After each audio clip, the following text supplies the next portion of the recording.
Hello and welcome to the Beyond Podcast and this second episode of the Fantasy Production Meeting, where we build the productions we want to see as a down payment to the future. We are Alexandra, currently in the UK, and I'm not green. I'm Sarah in Germany, and I'm super green. And I'm Liza, also in the UK. My hat is green.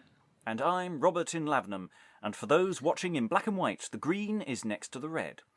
We are the fantasy production team, and this is our meeting, and today we are looking at George-a-Greene, the pinner of Wakefield, attributed to Robert Crighton, and Greene wrote Greene probably around 1991, somewhere in that sort of area, and it seems like it was quite a popular play, and we can understand that. We've done it twice for YouTube now, and we did a slow read-through, and then we did a fast, fun, action-packed play-around read-through, and each time we had a blast, and we think that audiences around the world and across the country should also have a blast as well. But we're not particularly interested in the history in this session. We're more interested in how we're going to produce, in our fantasy world of having a budget, of how we would want to produce this play today. And if you're inspired by our ideas, or would like to keep us in cheese, then you can support our work generally on Patreon, patreon.com/Beyond Shakespeare, where you can hear the uncut version of this episode. You can hear it early, and even if you're on the correct tier, you can even watch the video, and you will then know how many of us are actually green. There's a host of other Patreon-only content and early access stuff available too. But that's enough of that. Let's get down to business. We've got productions to build, and what's the play about? For those who haven't watched all those exciting, lovely, wonderful videos available on YouTube, they are there. You can go and watch them. Those who haven't watched those various videos on Gorgeous George, here is a brief recap of the action. So, what happens in George-a-Greene? Well, there's a bloke called George. He's a pinner of Wakefield. But actually, what he is he's really a freedom fighter in disguise. He's a big fanboy of Robin Hood, and he goes out and he rights wrongs. So, someone turns up locally and tries to push their weight about with a royal charter, and he forces the poor bugger to eat the royal charter. Meanwhile, the king of Scotland and England are at each other's throats. Bad things are going down. There are rebels on the English side, and George deals with some of the rebels through some cunning cosplay. And there's a big battle between the two kings, the King of England, King of Scotland. They have a battle, the Scots lose, and the English king gets together with the Scottish king and goes, well, we've heard a lot about George-a-Greene, let's go and visit George-a-Greene. Meanwhile, other people have been hearing about George-a-Greene, including Robin Hood. Robin Hood, he's a bit worried about his reputation at the moment, because there's this upstart called George-a-Greene, and they end up meeting and fighting, and then George-a-Greene goes, oh my god, you're Robin Hood, oh that's so cool, and they sort of join forces, and they wander off together, and happen to coincide with the arrival of the disguised kings of Scotland and England, and there's a big quarterstaff fight with lots of people to do with a whole thing about trailing your staff along the ground, at which point, the end of which, you get the kings going, oh yeah, George-a-Greene, you're great, and they go, oh, you're the king, you're great, and then they all have beer and they all live happily ever after. Lots of stuff happens. It's really silly. It's a bit like Robin Hood, except that the central character isn't Robin Hood, but Robin Hood then turns up, so it's also got Robin Hood as well as George-a-Greene, and it's really fun. And there are fart jokes. And everybody lives happily ever after lots of fights.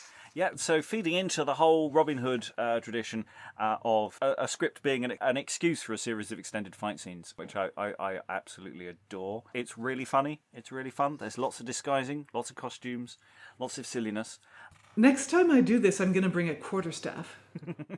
Okay, so we move on to question 2 as we start getting into the actual what are we going to do with this play. What sort of venue, what sort of media do you want to be doing? Are we working in theatre, film, interpretive dance? What's your production going to be about? And we're going to Alexandra first on that one. and then we'll go around the room. My production leans heavily on the things outside the production, because what I imagine this kind of being part of is a greater festival of things of the period and historical information and food and oh my goodness, lots of food. There is so much mention of food in this play that there must be, everything from Kendallman cakes and how to make your own seals and all that stuff. And beer. There is a lot of ale in this play as well. Yeah. Beef. There's quite a lot of beef as well. Yeah, Martelmas beef. and so historical kind of or period related information, but relayed in that sort of fun and engaging and kind of interactive way. Food, the kind of activities that people would have had, the sort of the actual life in these times, shoemaking, etc. Quarterstaff fighting of the stage, combat variety, etc., etc. Lots of things that you're not looking for any kind of additional work there in terms of teaching teaching combat in between this at all, are you? I mean, it's either that or cooking, and I'd rather teach the thing that I can't kill people with. So, yes. The idea being that this would be much like a Renaissance fair or what the Tower of London did a few years ago, where they had a sort of a night school with a K. This would be angled towards children in particular and parents as well. And it would be, a fun day out or kind of thing on the village green that you can access for a few days. That would be outdoors in a few places. And as part of that, you would have this production. With all the fun, outdoorsy, interactive wonderfulness. And you could take that around the general area that gets referred to in the play. So, there's obviously Wakefield, there's Bradford, but very excitingly, there is a village called Robin Hood that's only, and as I understand it, about 15 minutes drive from Wakefield. So the tour just writes itself. Yes, and there's a big Robin Hood fan community as I when I googled this play actually there's a fandom wiki and this play does actually feature on it, so I was really pleased. The Robin Hood community does know of this text, so that's fabulous. Welcome, Robin Hood fans. Yes, welcome. This will probably be much to your dismay. So we've got, as part of a festival with sort of extended fronds of other activities as branching out. Who wants to leap in with theirs? Sarah wants to leap in with her pitch. I would like to leap in with my pitch because it would kind of go really well with Alexandra's pitch, I think. Although I have thought about doing it in one specific place because I used to do a lot of site-specific theatre, and I was the writer in residence for a year for an amazing old walled orchard in a city called Ripon, which is actually in North Yorkshire, sadly, not West Yorkshire. But there's a charity there called the Ripon Wall Garden, and I'm just going to give them a little shout out because they're wonderful. They do a lot of work with children and adults with learning disabilities. And they have also restored this beautiful old walled garden that used to be the garden of a bishop's palace, and it's a bit of a secret gem. Very few people know it's there. You can go and wander around it. It's very idyllic, and it's full of these really old, twisted apple trees and pear trees, and some of them are so old they actually contain varieties of fruit which have died out elsewhere in the country, and these are the last trees where you can go and actually experience and eat this fruit. So they have this very idyllic orchard, and I just think it would be great. I wrote a few pieces for them, and we did them as promenade performances where you walked around the orchard. The audience walked around the orchard. They were guided. Well, actually, no, one of them, they just wandered around and found people randomly. But the way I would envisage this would be they would be guided round the orchard, and I have a particular character in mind who would do that, which we'll come to later. And what I would like to do is actually use the greenery. So, for example, like if you had, I'm thinking of this particular orchard, there were quite a few trees, not the really old precious ones, but some of the younger ones.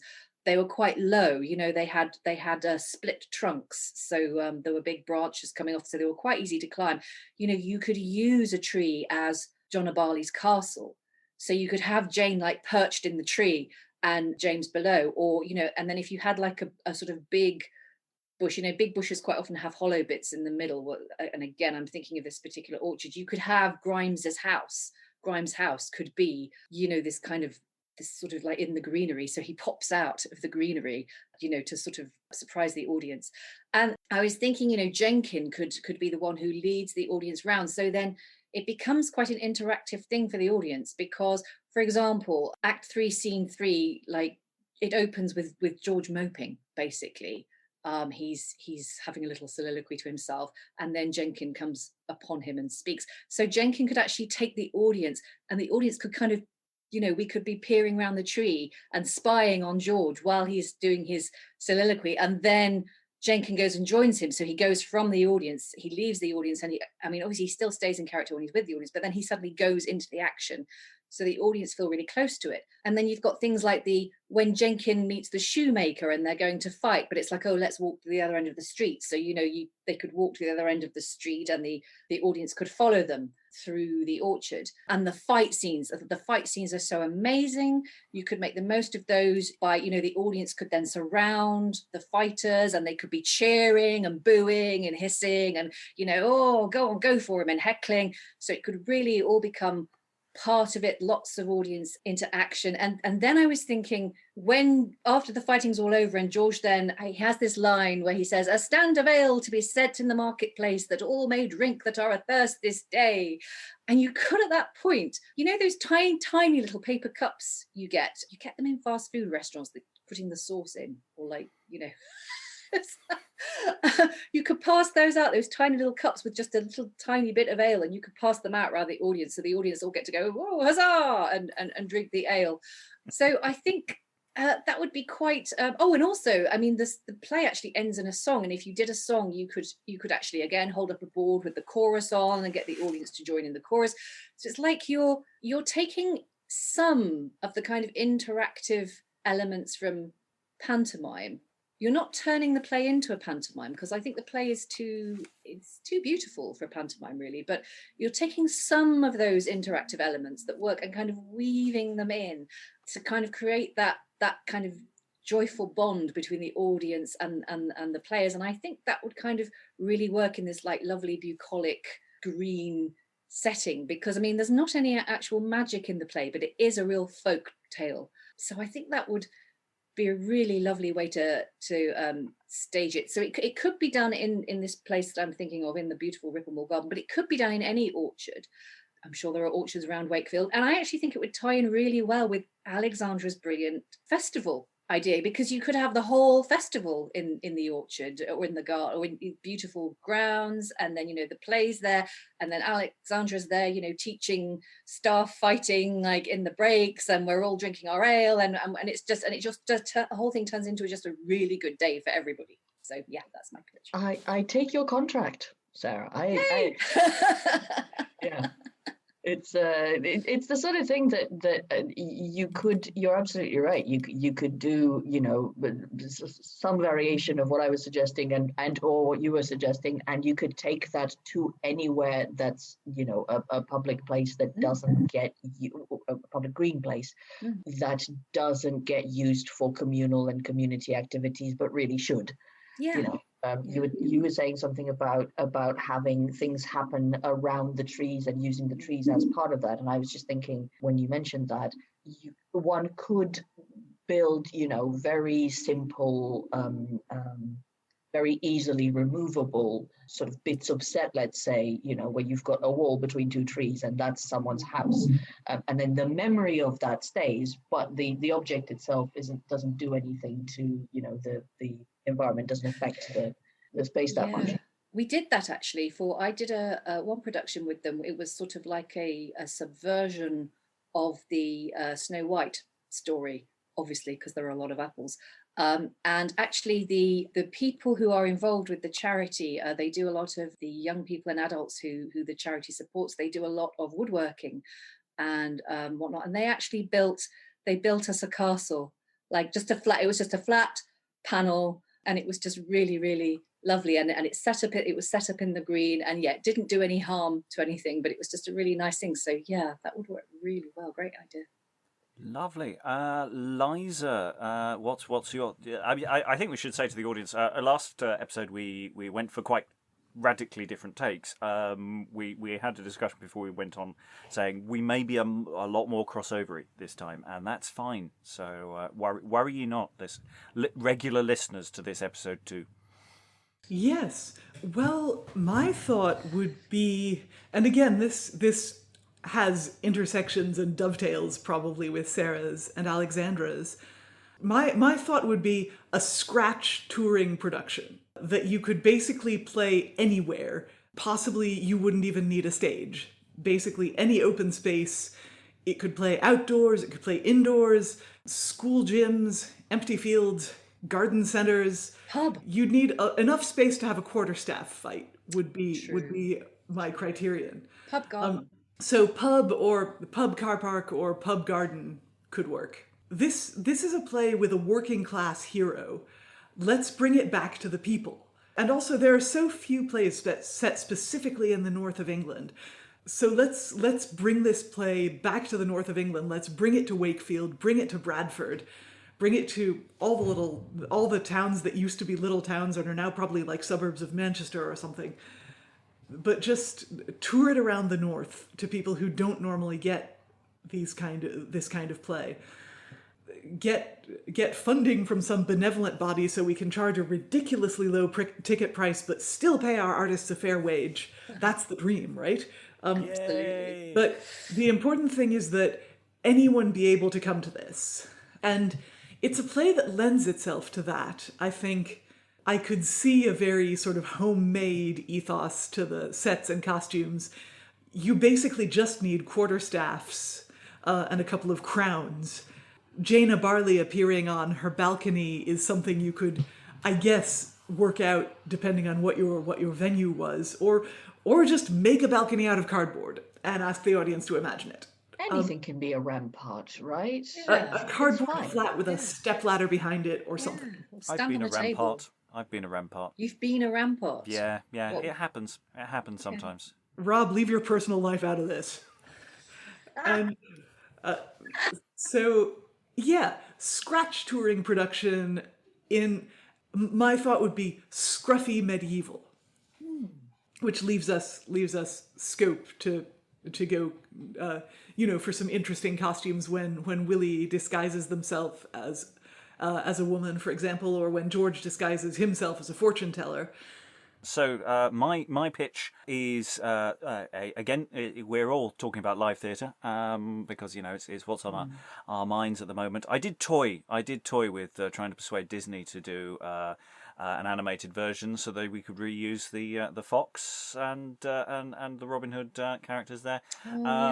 But then I thought, there's fantasy, and then there's just it's just it would be a travesty of the original cartoon, not of this play. My theatrical idea is I agree, it's not quite a pantomime, but it does have certain panto vibes to it, and my idea is that it functions within our repertoire, as it were, as a summer panto, as a big summer show. So I'm sort of looking at it, leaning into the panto aesthetic, number one touring venues, especially in the north, and really going large with the scale of the show and really enjoying it.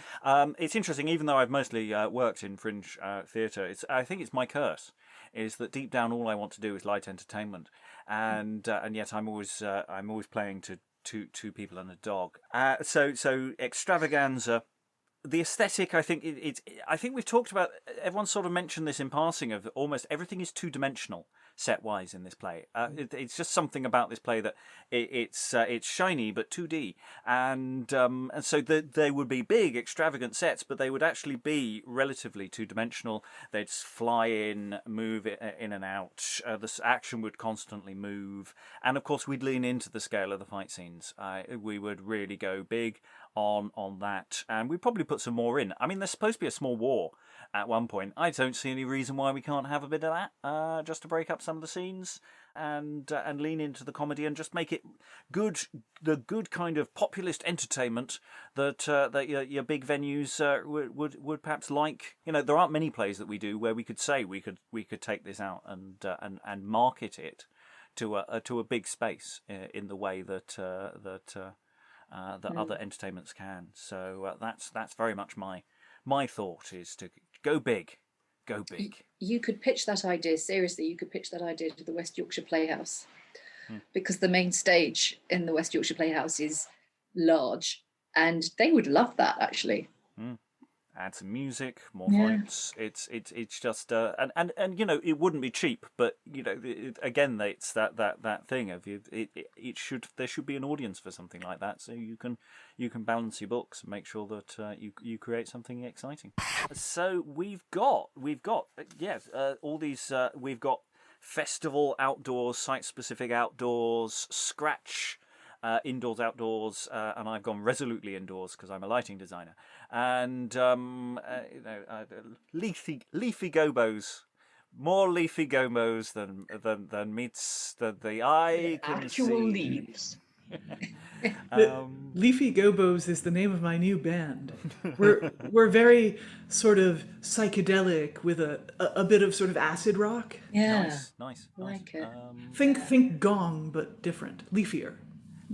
Okay, so we move to question 3, focusing in on some of the characters that we particularly love in this play, maybe thinking about some of the casting for it, just to again reiterating the elements of the plot by talking about them in terms of character and what might that say about our production.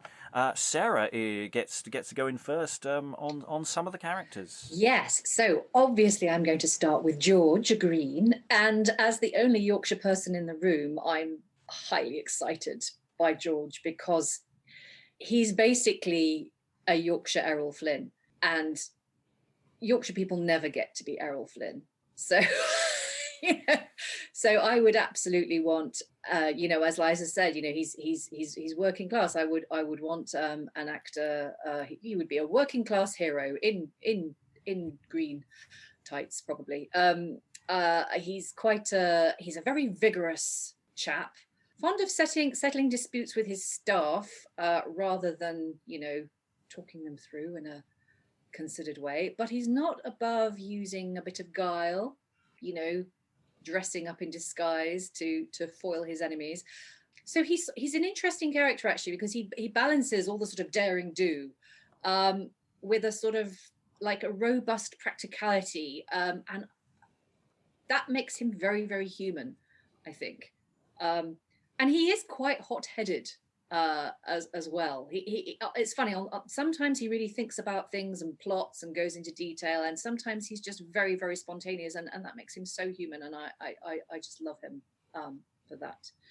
His lady love, Beatrice, is also great. I mean, there are the one criticism I have of this play, but I mean it's just par for the course with the era, is that there are so few women in it. And I am a great fan of cross-casting plays in general, so I would definitely be doing cross-casting with some of these characters. But Beatrice is a great match for George, I think, because she's also, dynamic and courageous. She's not above defying her father and sneaking out of his house in disguise to be with the man she loves. She's also, though, eminently sensible. And she sees matters in a very practical light. George is saying, "Oh, when are you going to come and live with me?" And she's like, "Yeah, my father, have you met him?" So I think, George probably needs someone quite sensible, because he is quite a hothead. So they're just a really nice match. Then you've got the Robin Hood brigade, Robin and Marion, and then Much and Scarlett. And I mean, they don't really need any introduction. That's the whole joy of them. Everybody knows who they are already.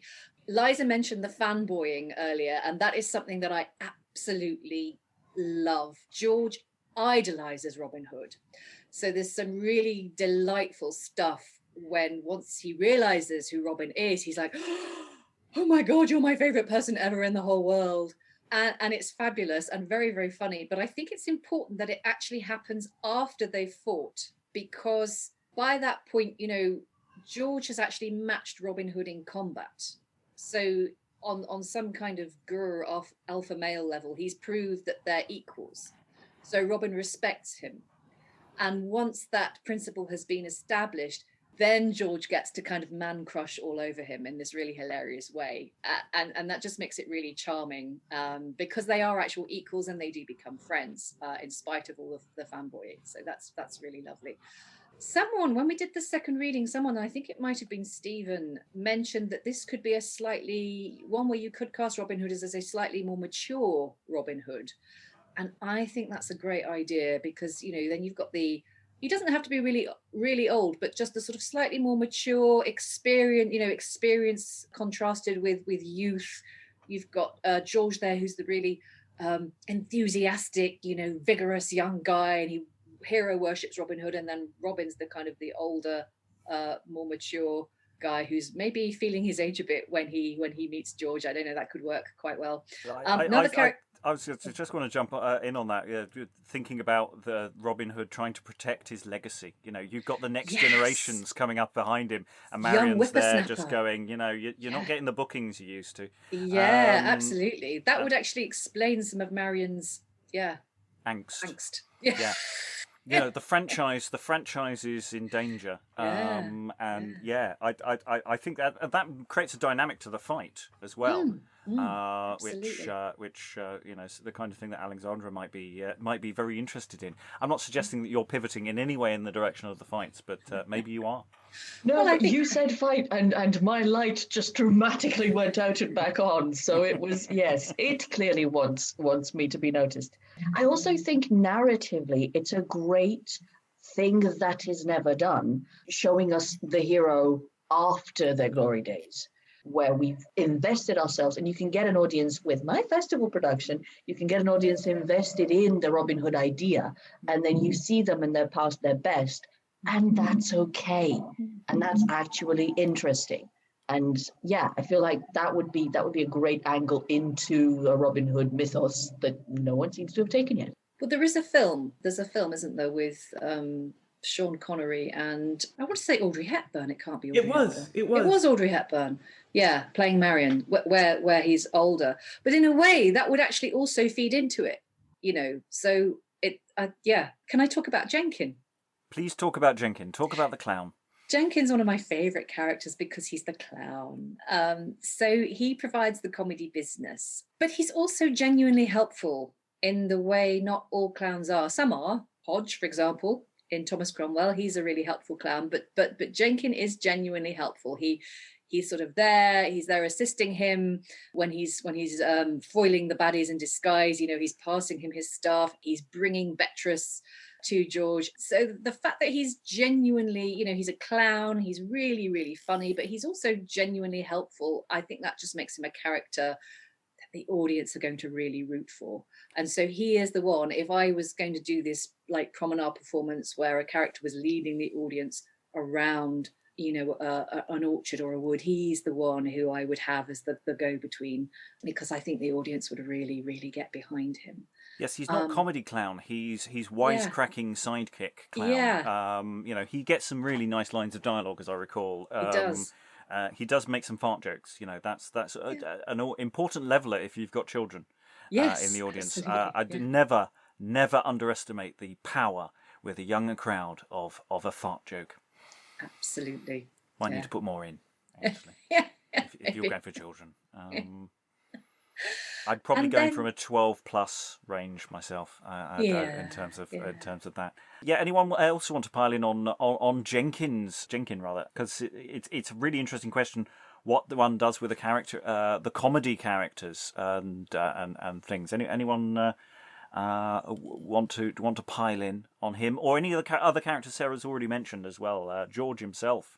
Gorgeous George. How gorgeous does Gorgeous George need to be? I think Gorgeous George needs to be very gorgeous. I mean, leaning into the, I wouldn't quite go for Love Island a runoff, but because he does need to be good as a performer. So maybe strictly first round, second round knockout. That sort of area. I feel might be very important. Well, I can't speak for their handsomeness, but I agree with Sarah on the idea of these characters looking and sounding and feeling local to the people who are who are there to watch, whether it's on a big stage like Rob was saying, or out on the village green. It needs to feel like this is our hero. This is these are my people as a vibe for the play. And it would be interesting if you do this with, I'm guessing this is possibly the opposite of what Robert is going to propose for casting, but I would very much go for unknowns, for actors who can bring that locality because they actually have it, not necessarily being from 2 towns away, but actors of Yorkshire, and aiming for something that is kind of intangible, because again, my version of things has a lot of interaction and has a lot of kind of additional historical information. It's that intangible thing of the person you are speaking to sounding like they know the thing they're talking about inside out, because they do. And that doesn't mean that they have to be an expert in the thing specifically that they're teaching or kind of being involved in. So I don't necessarily think that you would have to have something like what Past Pleasures does, for example, where you've got actors in character. The character is quite possibly a real person, a documented real person, and they're there to teach you how to make a thing, how to cook. But in respect of the performance, we need to feel as though in that on that side of things, we need to feel as though these are really genuine, complete humans. Following on from that point, I mean, George is going to be a tough role to cast because I've so far come up with 3 qualities that your George needs. And one is a good stage combatant. Believably physically agile and open-hearted enough to have that kind of heroic aura, but in terms of competence as an actor, a good stage combatant who can handle the quarterstaff fighting. Secondly, he will need, whoever you cast, that actor will become somehow the heart of the company. So, even though this is it's a play, it's a job, it's pretend, but there is a psychology to who your central actor is. So that person will need to be a good colleague and a generous sort of personality, and generally a sort of up for it person. Thirdly, and this is my criterion, if I were casting this play, this is the only role that I would mandate a certain ethnicity, which would be not a white dude. I agree with Alexandra that having someone who's authentically Northern would be desirable. But there are plenty of people who are authentically Northern who are also not white dudes. Yeah, I completely agree with you as well. And also to Sarah's point of mixing around gender as well. Yeah, I was going to say he doesn't even have to be a dude. Have anything to do with Northernness. You're right. Dude is not. If we find our George and our George, Georgeness transcends. That's one of those intersecting panto things, Exactly. Panto does give you the full range of playing around with gender roles, which makes life easier. So the reason I would not. The reason that I would mandate not a white dude as George is because of a speech that George has in their first scene, which is the speech where the traitorous earls try to get him to join the rebellion.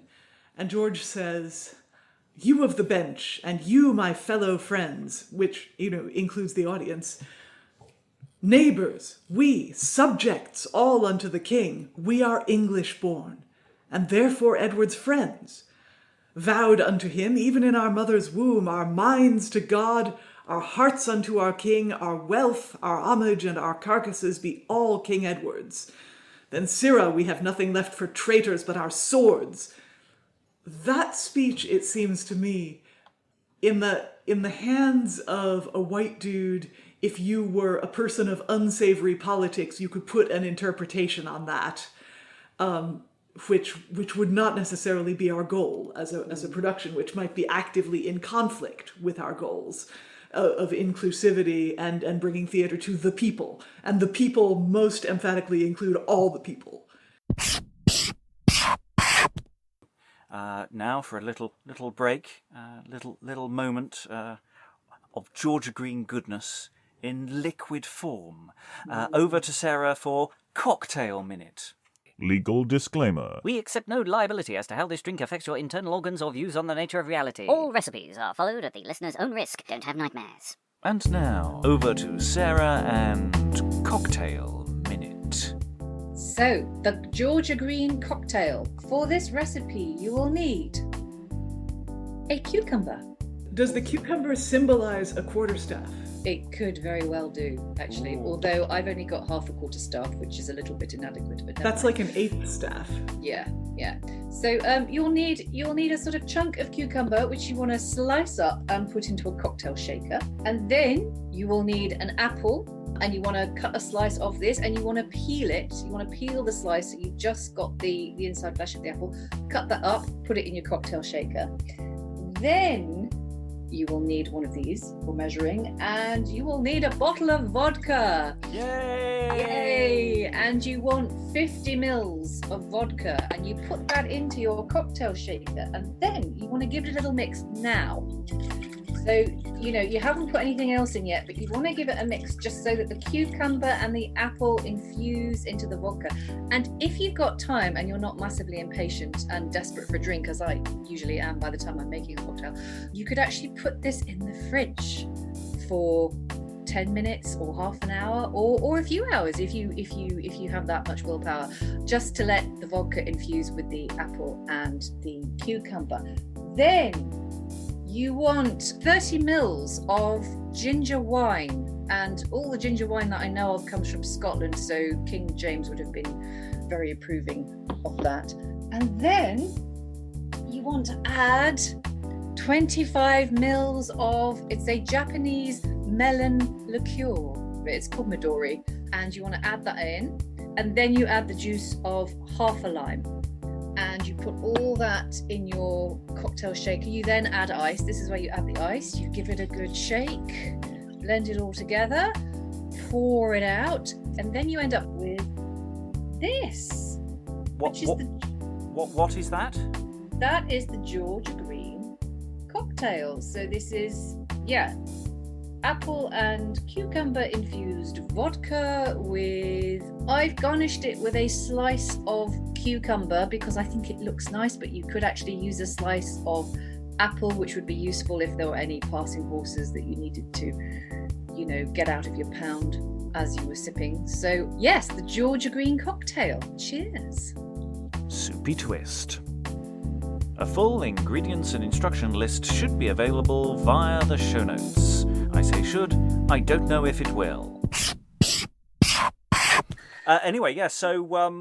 Talking about what we do with this text, what we do with this in rehearsal, what we do with the script. Do we change anything? Do we adapt? What I really like about this script is it is very well written, but it doesn't show off. It is not saying, look how fine my language is. It tells the story, it tells it rather well. There's some lovely lines, but it doesn't get in the way of telling the story, which for a piece of entertainment is actually incredibly important. And especially if you're trying to do an outdoor performance, you need something which carries information, which doesn't do extended simile and metaphor, because in an outdoor environment you're screwed with that. There are ways around that and things, but the way this story is told really helps on that level very nicely. So by and large, actually, there's not a lot in here that I would say cut. I have got a note again on Jenkin of that question of, depending on the nature of the clown, depending on the nature of the actor who needs to be very good at comedy, whether there's some retooling, maybe fairly minor retooling, but there might be some of the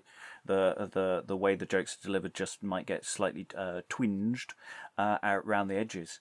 But as a text, it's short. The only active cut I'd like to do is actually just not emphasise the number of people who die horribly. Because halfway through the play, there's this massive battle, and the king comes on and says, well, we've just killed 30,000 people.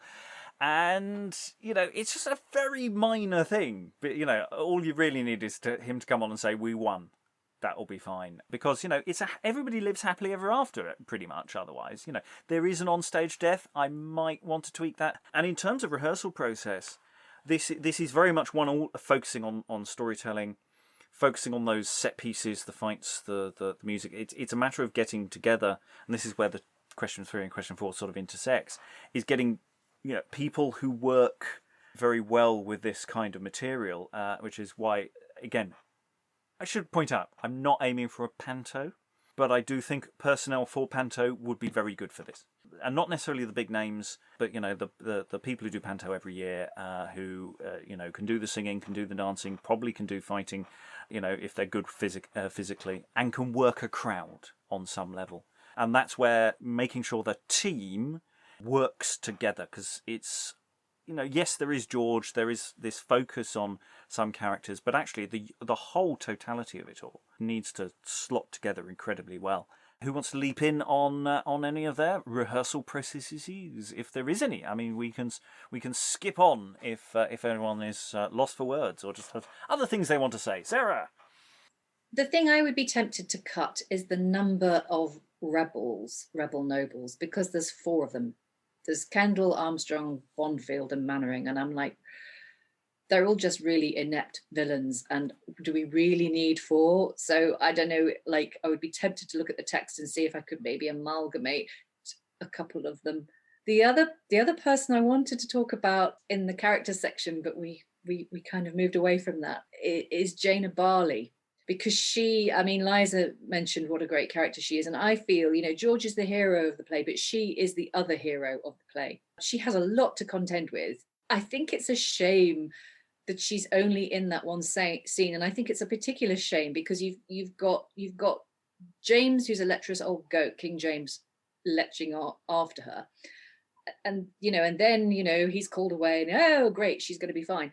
And then right at the end, King Edward, who up until this point has appeared to be quite a sort of wise and just king, suddenly has this line where he's like, oh yeah, and I want to go and have a look at this woman, Jaina Barley, who James is keen on because she sounds like a bit of all right. And it's like, dudes, just leave her alone.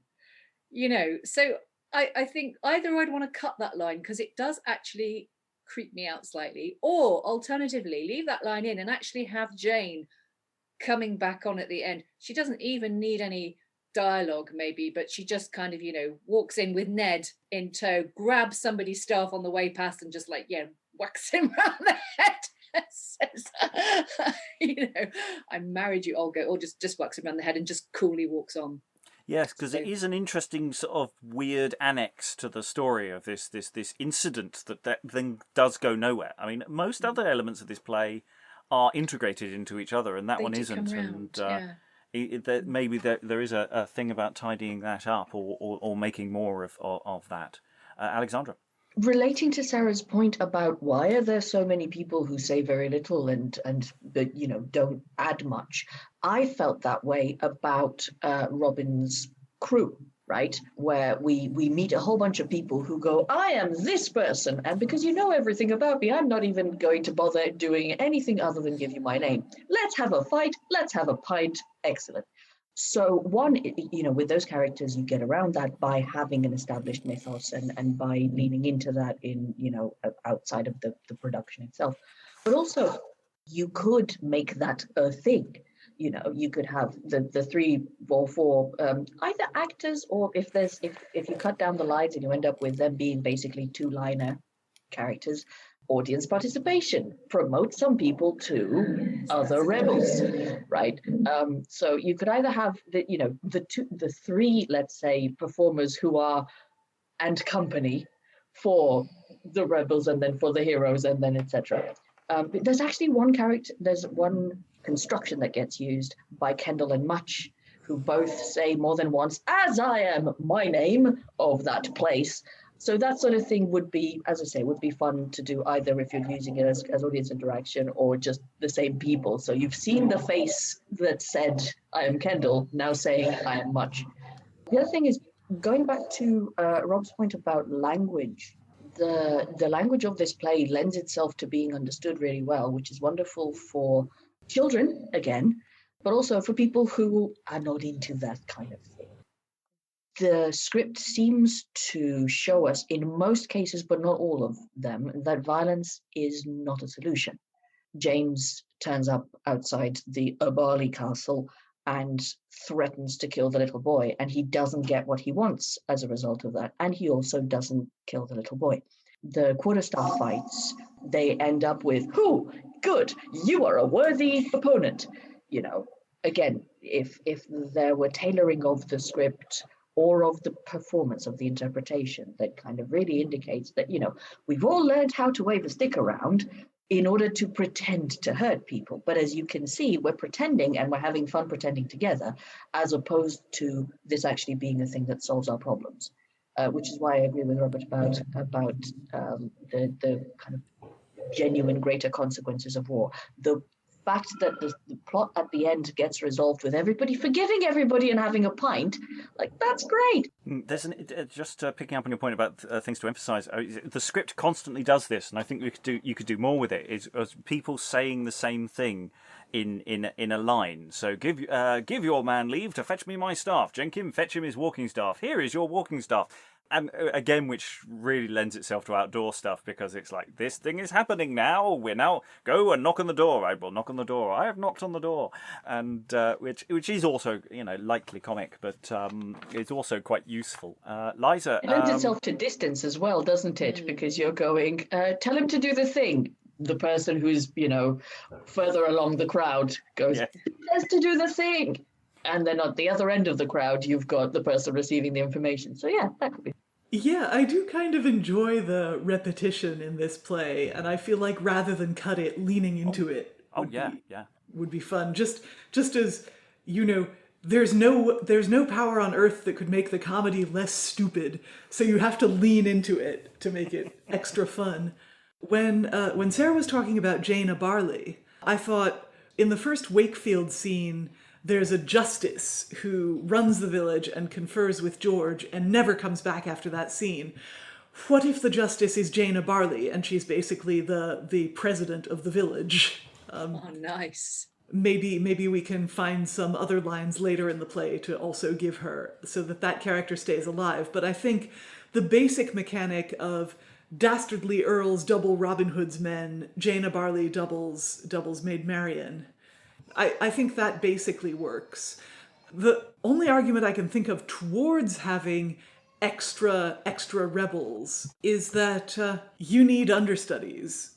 Especially if I'm doing a scratch tour, someone is bound to go down with flu or get an ingrown toenail or something. And if you're doing a scratch tour, you have to be friends with chaos, and so you have to have people prepared to cover and jump in. Yeah, we need a really good fight director, because how to stage quarterstaff fights without breaking a finger, padded gloves for all our quarterstaff fighters, I think is going to be a necessity. And there are things to do with safety. Sorry, really quickly. There are things to do with safety that would be genuine considerations in a show with this many fights, that are to do with costume elements, like what shoes people wear and spacing and keeping people away from the audience. And if you do have any audience interaction, making very clear delineations between now you stay over there and now you're allowed to take part and all that. But they are things that are doable and that have been done. It's almost the point where it's a shame we haven't got a film pitch, because the Crazy 88 sequence of at the end with the shoemakers, it's a massive pylon. It is literally just let's have as big a fight scene as you have the facilities to make happen, because there is no limit to how many people could be in that fight scene. It would be fab if actually you've got a company that is actually massive. If you could afford to have that level of carnage safely administered. And now a little interlude as we enter the chat room. Enter the chat room. We've already looked at this wonderful play twice on YouTube in our various exploring sessions, where we use the chat room to enter into the deeper world of the play and look for the more intellectual aspects that we can share and celebrate with you now. And so, as we enter the chat room, we're going to find out what the deepest and most intelligent thinkers of the world think about this play as they read it. So now, join us as we enter the chat room. Enter mint cake. Yes. To tell the truth, I was cuddling my dog. I love that movie. Some Viagra for Grime, please. One. No, but he's perfect. We were mucking around with all the accents. I am offended at its lack of offensiveness. All of them. Yes. George, George, I love you, but you really need to stop fanboying on Robin and get a grip. Yes. This is what you need. Brilliant comedy violence. Huzzah! Yes. Yes. Yes. Yes! Yes, please. Yes. True story. Hashtag justice for Ned. And that was the important message from the chat room. We'll now leave the chat room and return you to your regular content. We're going to go to our favourites now. Favourites line, favourite speeches, favourite characters. It's a free-for-all round, as it were, I feel. Free-for-all round. And, we're going to see what favourite speeches, what favourite lines. I'm going to go in first on this one, because it's a free-for-all. You can try and stop me if you like. Anyone can have a go to stop me. But whose pretty boy art thou? Is still my favourite line for its deeply inappropriateness ofness. I like that one very much. Anyone got some favourites? I have a favourite. It's not a line. I have a moment which I favour immensely, which is the couple's resolution at the end, where we've got, the approval of the match between George and Beatrice. Yes, you're fine. Okay, our hero gets the girl. But she's shown herself not to be just the girl in this through, as someone else was saying, I can't remember if it was Liza or Sarah, what her aims in life are. And so there's something that needs to be very clearly but briefly emphasized as to how well matched they are together.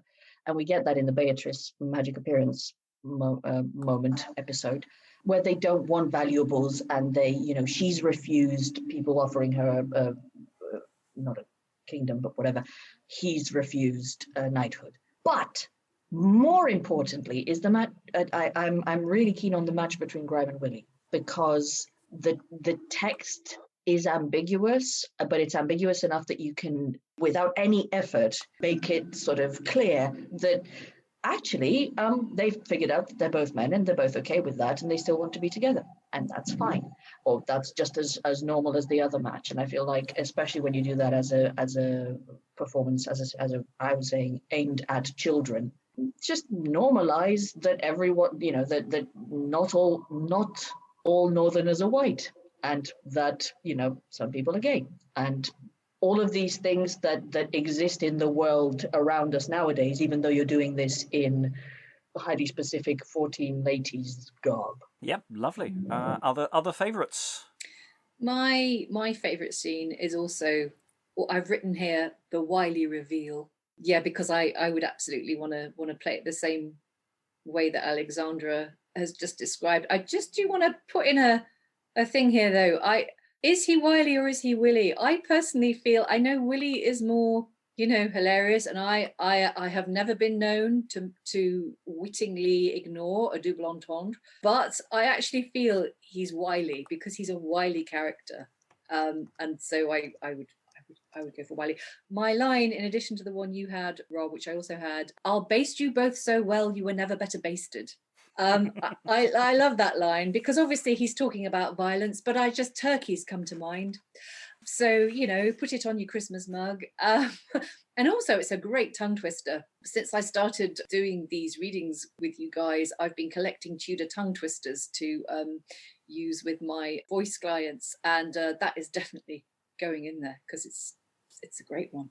One of the things I love about this play, what caught my imagination was how unashamedly silly this play was. And the first time that this play really ascends into the heights of silliness, because our first scene, as you recall, is with the dastardly rebellious earls who are planting their banner and saying they intend to rebel and throw down the king and rule the kingdom. And it's a pretty standard scene for a play of this era. You could, you're expecting a pretty straightforward history play. Rebels rebel, kings fight rebels thrown down. Then you get the scene where Mannering goes to Wakefield and waves his large commission around, and George stands up and forces him to eat the seals off his commission. And from that scene forward, you feel like this play could go anywhere. And you're in genuine suspense because anything could happen. Like, nothing is sacred in this play. Yes, I love the way Mannering just goes, "For see, I have a large commission." And he whips it out and waves it around. And somebody eats it. So, yeah. What George says is, "What, are you in colour? I will give you pills to cool your stomach. Seest thou these seals? Now by my father's soul, which was a yeoman when he was alive, eat them, or eat my dagger's point, proud squire." Which, I think that is the point where the play nails its colours to the mast as the incredibly stupid comedy that it's going to become. Well, I do like the joke that Jenkin tells about the other guy forcing him to hold his horse while he steals Jenkin's girlfriend. And he says, "You have to make sure my horse takes no cold in his feet. You have to make him stand on your cloak." And Jenkin does make the horse stand on his cloak, but in order to spite the guy, he cuts 4 holes in his cloak and makes the horse stand on the ground, because, that'll show him. We've got one more little thingette to look at, and that's your one-line pitch. Again, it's a free for all. Anyone can jump in with their if it's a pitch meeting. All I've got is it's Robin Hood meets George-a-Greene. That's all I've got. That's all I've got for a pitch meeting. Film poster. Everything I do it for George. No. Okay. For the good of all men and the love of one woman, he fought to uphold justice by breaking the law. I will keep putting in Robin Hood. I will keep putting in Robin Hood, Prince of Thieves gags for as long as we can. So yeah, your one-line pitches. What have you got? George-a-Greene, the occasional snog and a lot of stick.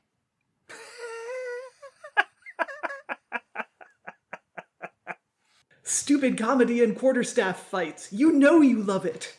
Alexandra.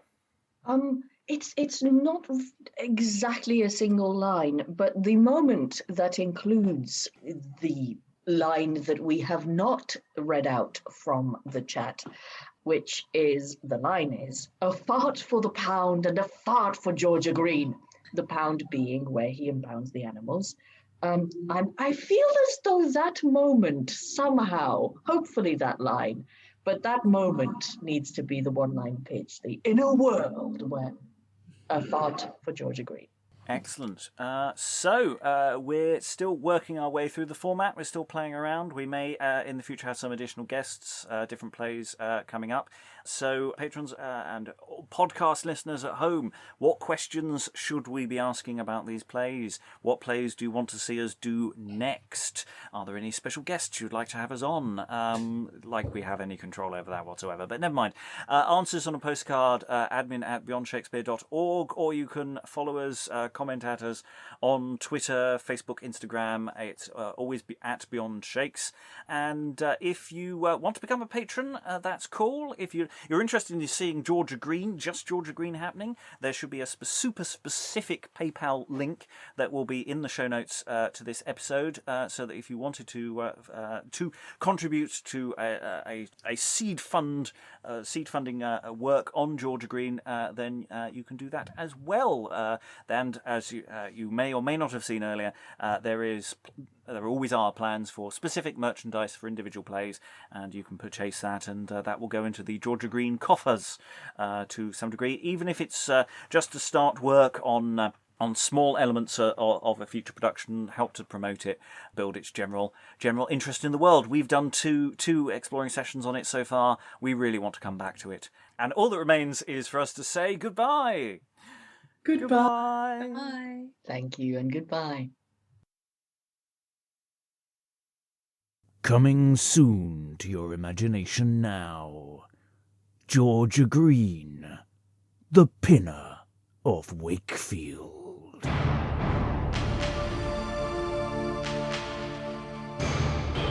Seest thou these seals? Eat them, or eat my dagger's point, proud squire. I'll baste you both so well you were never better basted. Whose pretty boy art thou? A fart for the pound and a fart for George-a-Greene. Stupid comedy and quarterstaff fights. You know you love it. For see, I have a large commission. George-a-Greene, the occasional snog and a lot of stick. It isn't easy being George-a-Greene.